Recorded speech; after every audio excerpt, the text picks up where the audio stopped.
Et bien bonjour à tous les amis, c'est Natfly, on se retrouve aujourd'hui pour la troisième vidéo de la chaîne. Mais avant de commencer toute chose, j'aimerais vous remercier énormément pour tous vos retours sur la deuxième. Vous avez été top, bienvenue aux nouveaux abonnés. Et aujourd'hui les amis, on se retrouve pour une vidéo aéronautique. Et on commence le premier épisode d'une série que je vais faire, qui se nomme l'histoire de l'aviation. On va faire une histoire par décennie. Donc aujourd'hui c'est avant les années 20, le deuxième les années 20 aux années 30, 30, 40, etc., etc., jusqu'aux années 2000 et aujourd'hui. Alors, quand on dit, on va aujourd'hui étudier les pionniers de l'aviation, qu'est-ce que ça veut dire aérodynamicité, on va étudier aujourd'hui 2 ou 3 avions, on va étudier 2 personnages et un moteur. C'est parti.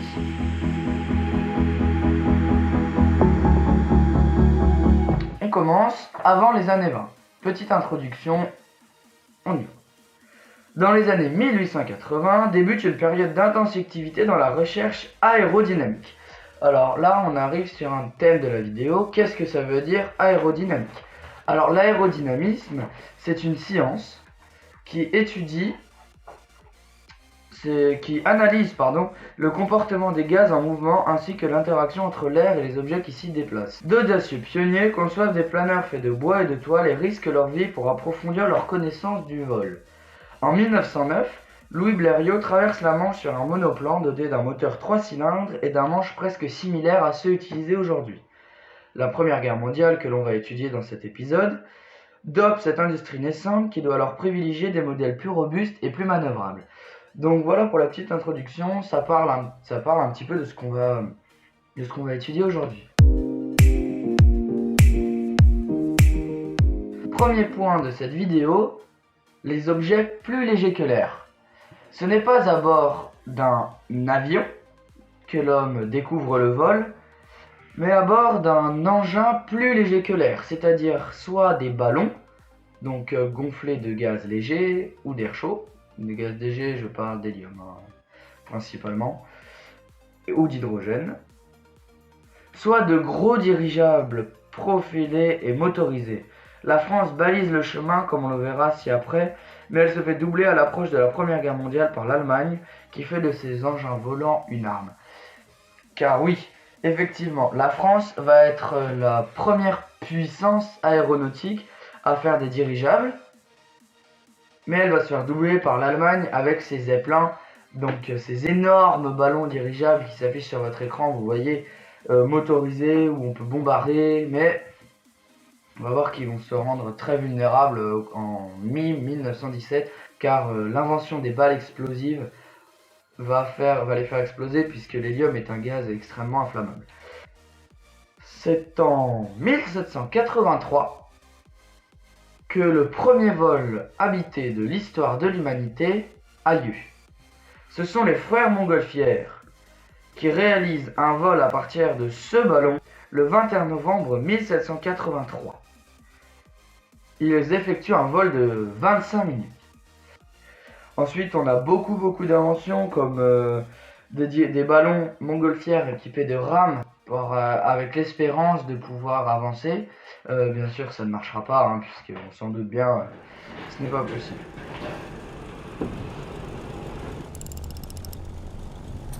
Les premiers avions. En 1799, l'ingénieur britannique Sir George Cayley comprend les principes du vol et se consacre à la construction d'une machine volante plus lourde que l'air, en pariant sur la stabilité plutôt que sur le contrôle. Les premiers pionniers subirent de nombreux déboires avant que les frères Wright effectuent enfin un vol en 1909. On va étudier aussi le vol des frères Wright. Alors, le pionnier le plus important des premières années de l'aviation est probablement Otto Lilienthal, car cet Allemand, Otto Lilienthal, qui est né en 1848 et mort en 1896, va être le premier à prouver que le vol non motorisé mais contrôlé est possible. C'est un ingénieur qui va construire des grands planeurs et qui va sauter d'une butte artificielle qu'il a construite lui-même aux alentours de Berlin. Sa butte fait 15 mètres de haut, où il va sauter, il va prendre de l'élan, il va sauter. Alors pour diriger son planeur, c'est comme un petit peu deltaplane. Je vous invite à aller voir la vidéo si vous l'avez pas vue, elle sera dans la description. on bouge son corps pour pouvoir faire tourner le planeur. Donc ça requiert quand même une force physique assez entretenue pour pouvoir tourner. Mais il réussit à voler sur 250 mètres, je crois, son plus long planement, comme il dit. Elle réussit à voler sur 250 mètres. Mais en 1896, eh bien, son planeur se cabre et plonge, l'entraînant dans une chute mortelle. Il aura dit à son frère avant de mourir, il faut bien des sacrifices. Alors Otto Lilienthal, comme vous l'avez vu, il est très important, car c'est lui qui va permettre au frère Wright de penser qu'on peut voler avec un vol contrôlé, mais est-ce qu'on peut voler avec un vol contrôlé motorisé? C'est ce que les frères Wright ils vont essayer de prouver. Et en 1903, eh bien, ils y arrivent. Le flyer des Wright effectue 4 vols le 17 décembre 1903. Alors, les frères Wright, c'est donc pour moi les plus grands pionniers de l'histoire de l'aviation. Je dis bien de l'histoire, depuis le début jusqu'à aujourd'hui. Car c'est eux qui vont prouver que le vol motorisé contrôlé est possible. Parce que ils vont voler quand même 4 fois en un seul jour. Mais après, ils vont voler plusieurs fois avant de connaître un crash qui va entraîner la mort d'un lieutenant de l'armée. Et là, ça va partir un petit peu en cacahuète. Mais bon. Donc ce flyer des Wright, qui s'affiche sur votre écran, comme vous le voyez, c'est pas grand chose, hein. C'est un moteur posé à côté, le pilote se couche, on a un plan canard à l'avant avec les ailerons et derrière on a une dérive. Donc on retrouve quand même un petit peu, et on a deux hélices, pardon. On a deux très grandes hélices qui vont venir tourner à l'arrière. Donc c'est un pousseur, hein, cet avion, ça veut dire que l'hélice est mise à l'arrière. Et donc c'est l'Amérique, hein, les États-Unis qui vont prouver que le vol motorisé contrôlé est possible. Louis Blériot. Alors Louis Blériot, c'est un Français, un ingénieur français, qui va être le premier homme à traverser la Manche à bord d'un engin plus lourd que l'air, soit d'un monoplan, équipé d'un moteur 3 cylindres Anzani. On va revenir sur ce moteur.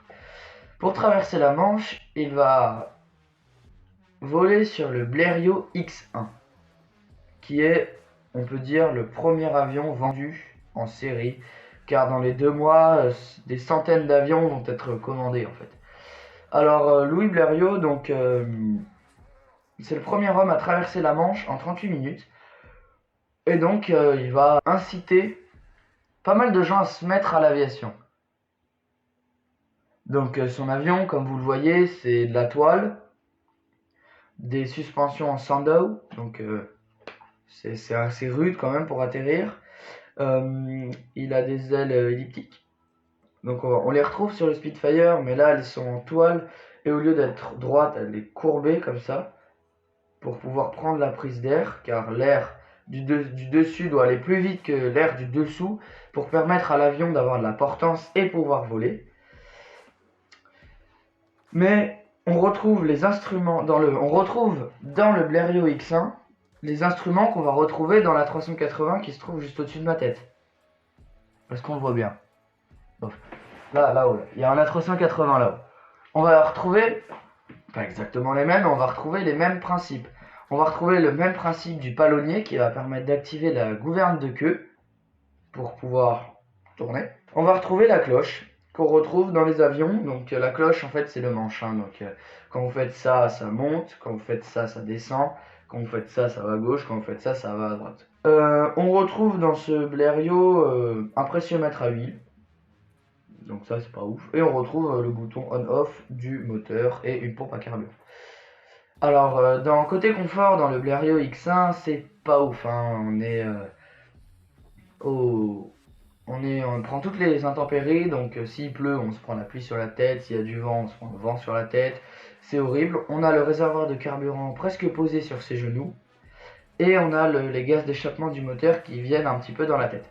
C'est pour ça que les pilotes, avant, ils mettaient les lunettes, le masque, le chapeau de pilote, hein, très connu. Donc Alors maintenant, le 3 cylindres Anzani en éventail. Donc, bon, que dire.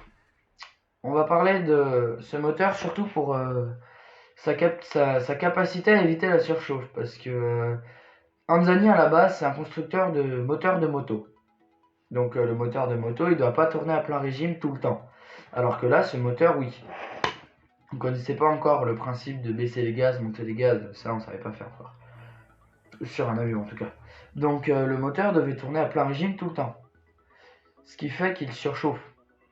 Donc Anzani, il a l'idée de percer des trous dans le cylindre. Donc ça veut dire que l'air va pouvoir sortir parce que c'est un moteur à refroidissement par air et non liquide. Ça aussi, c'était pas encore... ça c'est plus dans les années 20, voire dans les années 30 où on va commencer à avoir exclusivement des moteurs refroidis par liquide en fait. Maintenant, la Première Guerre mondiale.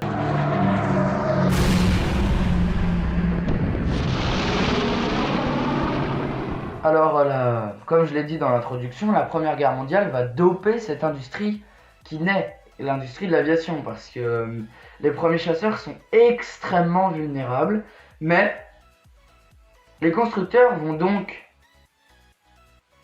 construire des modèles plus puissants, plus performants, plus protégés, et certains modèles seront même équipés de combinaisons chauffantes et de radios, c'est toujours pratique. Alors, on a le Avro 504 en termes d'avion de légende, parce que c'est l'avion le plus produit de la Première Guerre mondiale, quand même, avec 8970 exemplaires. Alors, il est utilisé comme bombardier léger, chasseur et avion d'entraînement. Donc, bon, le Avro 504, c'est un biplan, comme je l'ai dit, bombardier, double place, donc avec possibilité de rajouter une mitrailleuse à l'arrière pour le membre d'équipage qui lui va bombarder, prendre les photos et tirer sur les avions. On a aussi quand même le Royal Aircraft Factory, 4 pales. Même si les lampes maniables est difficile à piloter, le RE8, RE pour Rico Experimental, est mieux armé et emporte une charge plus lourde que le BE2. Donc il s'affiche sur votre écran.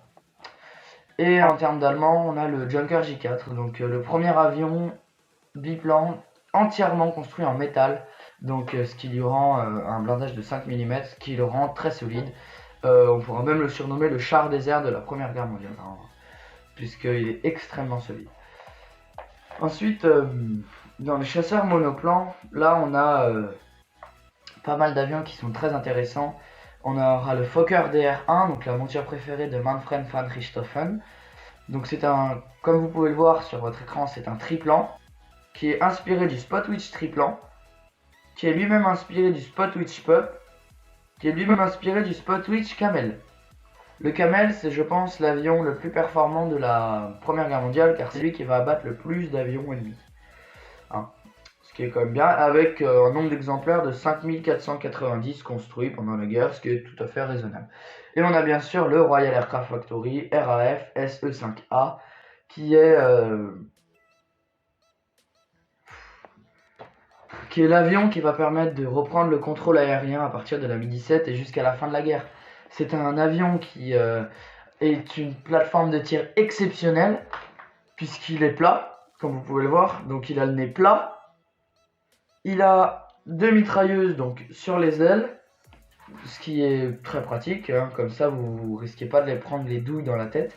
Vous pouvez recharger les mitrailleuses, vous pouvez les désenrayer. C'est extrêmement pratique. Il n'y a pas besoin de mettre le principe du tir synchronisé avec le RAF SE5A parce que du coup les mitrailleuses sont sur les ailes, donc pas besoin, je suis très lourd. Il est très puissant cet avion parce qu'il développe une puissance de 200 chevaux, le permettant d'aller à 222 km/h, ce qui est tout à fait raisonnable pour un avion de la Première Guerre mondiale. Il abattra énormément d'avions lui aussi, et on peut dire qu'en fait cet avion-là correspondra au Hawker Hurricane de la Deuxième Guerre mondiale, et le Camel plutôt du Supermarine Spitfire de la Deuxième Guerre mondiale. On reparlera quand on parlera des années 40 de cette bataille d'Angleterre, donc, mais ça ce sera dans un autre épisode. Continuons. Donc dans ce RAF, on va trouver encore des instruments qu'on utilise aujourd'hui. Hein. Je parle de la vitesse anémométrique, d'une boussole, des palonniers, du manche, de la vitesse. On a vraiment tout ce qu'on retrouve dans les avions modernes. Certes, c'est très rustique. Certes, c'est sale, c'est peut-être pas extrêmement précis, mais on l'utilise encore dans les avions modernes. Donc voilà les amis, c'est tout pour cette vidéo, j'espère qu'elle vous aura plu. Si c'est le cas, n'hésitez pas à mettre un petit pouce bleu, à vous abonner, à activer la cloche, mettre un petit commentaire, ça fait toujours plaisir. Pour la prochaine vidéo, dites-moi dans les commentaires qui voulez-vous que j'interviewe. Si vous avez des connaissances qui s'y connaissent en musique, en aéronautique, en astronomie, en aviation, n'hésitez pas à me le dire dans les commentaires. Je vous salue les amis, c'était Natfly, ciao!